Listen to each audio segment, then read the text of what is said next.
All right, so Nick Saban is retiring from coaching football, and it's seismic news not only for the University of Alabama and the city of Tuscaloosa, but for the college football world overall. And as a student at the University of Alabama who's been here for the past 3 years, it's news that really hit home with me. I want to start this video by illustrating the impacts that Coach Saban had on the University of Alabama and the city of Tuscaloosa during his tenure. So, to put into perspective, there's a road that runs through the middle of the city of Tuscaloosa. It serves as kind of a juncture.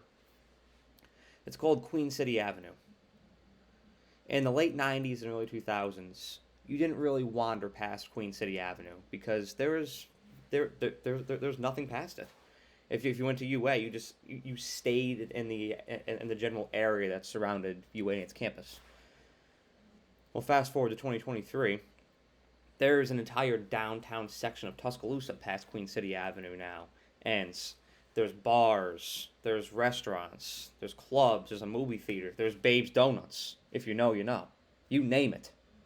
It's in downtown Tuscaloosa. The point that I'm trying to make with that is the Alabama football program, led by Nick Saban, has had a massive economic impact on the city of Tuscaloosa.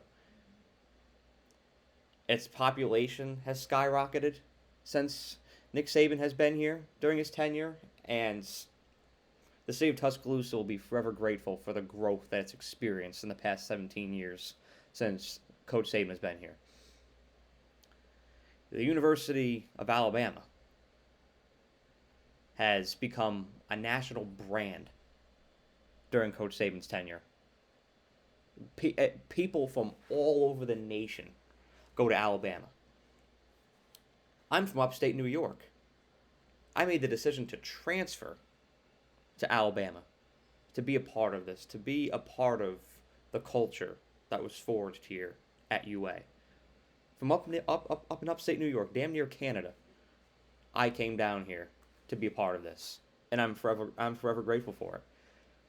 Before Coach Saban took over, the majority of Alabama's student body was people from the state of Alabama, and now it's expanded to where there is an absolute litany of people from and students from different sections of the country. You've got people from Texas, you've got people from New Jersey, you've got people from New York, you've got people from Colorado, you've got people from California, you name it. People from Oregon here. It's crazy. Chicago, everywhere, Minnesota, they come here.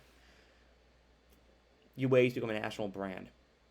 Its academic programs have been greatly enhanced over the past 17 years. It seems like every year there's a new academic building or a new housing complex being installed here at UA. And it's all because of the money brought in from that football program. It's amazing the economic impact that the program has had on UA as well as the city of Tuscaloosa. Well, I also want to make this video about how Nick Saban's impact ultimately inspired me to come to Alabama. I grew up a fan of Alabama football just because of the standard it set, because of how dominant the team was, and the fact that everybody in college football was chasing Alabama and wanted to be Alabama. I loved that.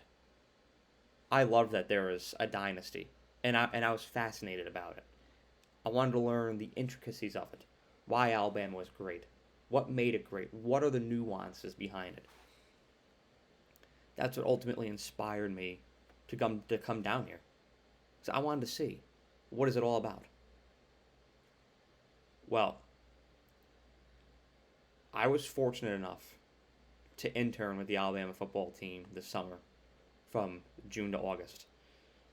And it was one of the most eye-opening experiences of my entire life. I was able to witness firsthand that standard, why Alabama is so great.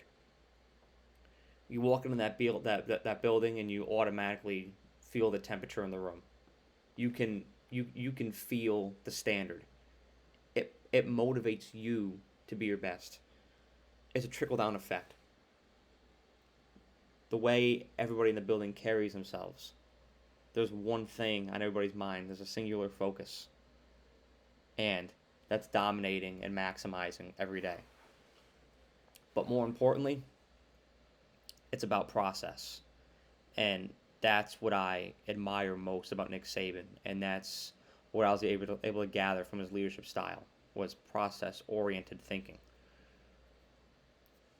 Growing up, I was always a results-oriented person.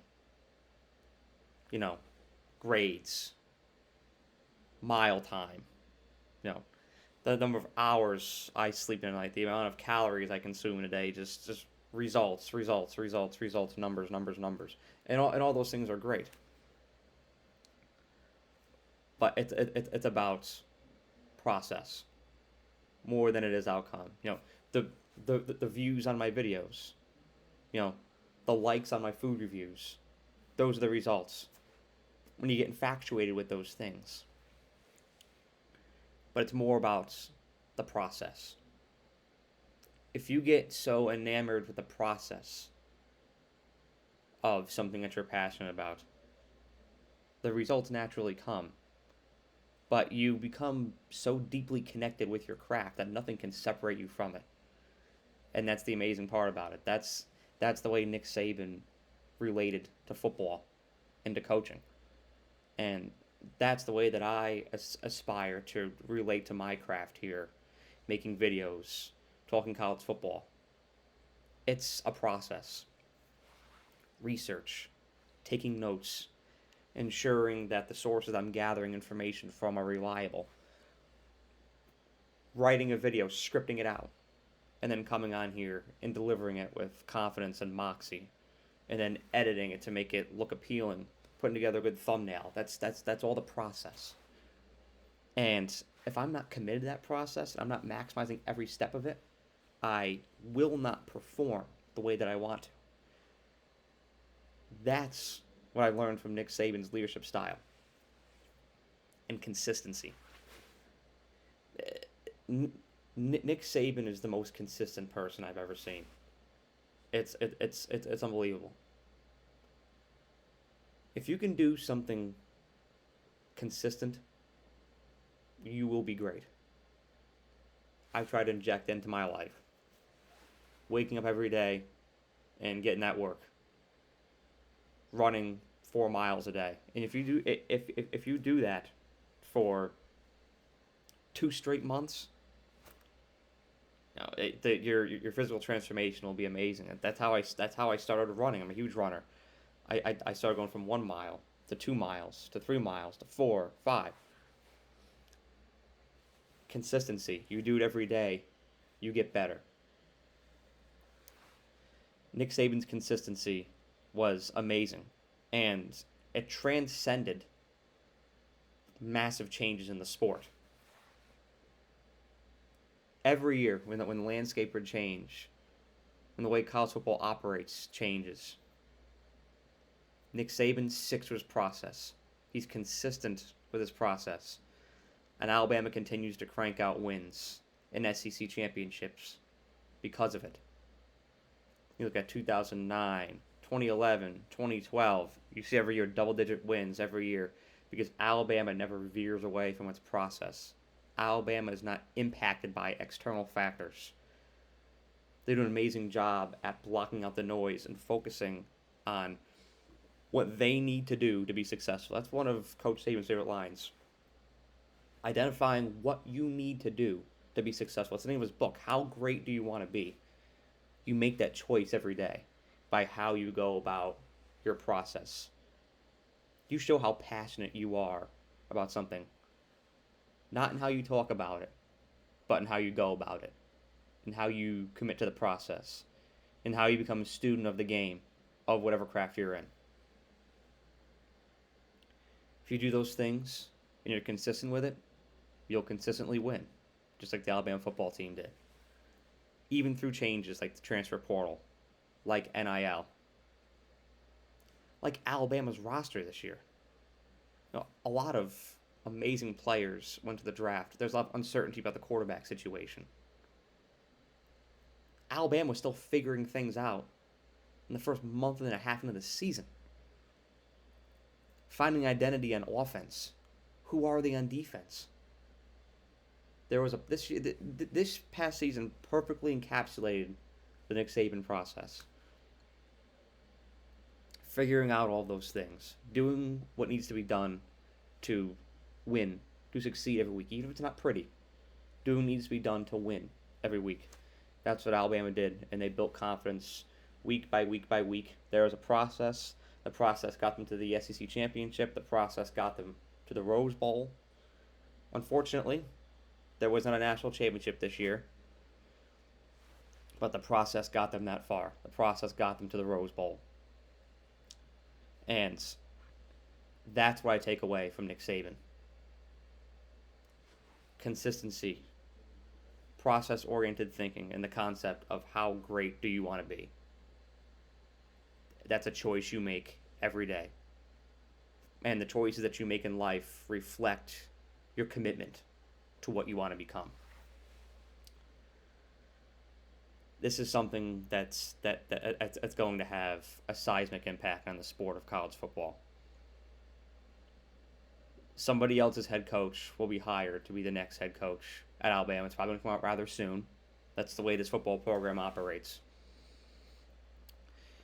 There's already a decision has probably already been made, and you'll see that news come out in a couple of days. But somebody else will have to find a new head coach, and they'll probably poach from somebody else, and then somebody else will have to find a new head coach. There's going to be a whole domino effect.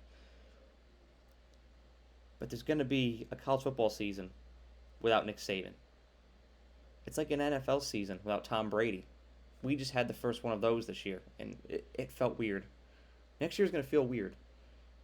And it will open up opportunities for other teams to become dominant and to win championships and to make a name for themselves. Because when you have a Nick Saban or Tom Brady in the league, it sucks the oxygen out of the room. The sport is going to look a lot different now. The SEC is going to look a lot different. It's going to be a lot more competitive. I don't have a crystal ball. I don't know what's going to happen to Alabama. As a student, I hope it will continue to sustain success, and I think that we will here at the capstone, but that remains to be seen. But as an Alabama student who's been here the past 3 years and being a part of this amazing community here in Tuscaloosa, I can do nothing but thank Coach Saban for everything that he's done around here. Giving back to the community, whether it's through the Knicks Kids Foundation, whether it's through the Saban Center, whether it's having players come help build houses after winning a national championship.